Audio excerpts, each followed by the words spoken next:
ঐ নানু নানু এফালা আজা কেলে তুমি হাল বোৱা শিকিব লাগিব কাইলৈ বোলে তোমাৰ হাল বোৱা এক্সাম হ'ব মই হালচাল বাই থাকিবলৈ নাই নানু প্লিজ ঐ আরে আজা ভাই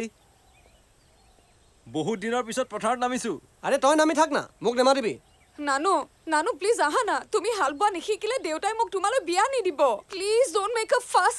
কি কি ক'লা তুমি কি ক'লো মই আৰে তোমাৰ দেউতাই ভাবিছে নেকি যে পৃথিৱীত অকল তেওঁহে ধুনীয়া ছোৱালী আছে বুলি হে কি নানু কি বকিছ তই কাইনাক সৰি ক শুন মই এটা PWD ইঞ্জিনিয়াৰৰ ল'ৰা হয় মা দেউতাই বহুত মৰমত ডাঙৰ দীঘল কৰিছে সৰুৰ পৰা যি লাগে মোক তাকেই দিছে আজিলৈকে মই পথাৰত নামি পোৱা নাই আৰু মই নামিব নিবিচাৰোঁ শুনা তুমি যদি মোক সঁচাকৈ ভাল পালাহেঁতেন তুমি দেউতাৰ এনে কাৰুকাৰ্যত তুমি ৰং চাই নাথাকিলাহেঁতেন দেউতাই কৰা প্ৰতিটো অপমানক তুমি সহ্য কৰি নাথাকিলাহেঁতেন তোমাৰ দেউতাই ভাবিছে নেকি যে তেওঁ ক'লে বুলি মই পথাৰত নামি যাম এজনী ছোৱালীক পাবৰ কাৰণে কি মই পথাৰলৈ নামি যাম ঐ ৰবি বহুত হৈ গ'ল আৰু মই নোৱাৰিছোঁগৈ এনেকুৱা ছোৱালী নালাগে মোক যাওঁগৈ ব'ল শুনা গৈ বাপেৰক কৈ দিয়াগে তেওঁৰ ছোৱালী মোক নালাগে Miss Kaina Saikia it's over bus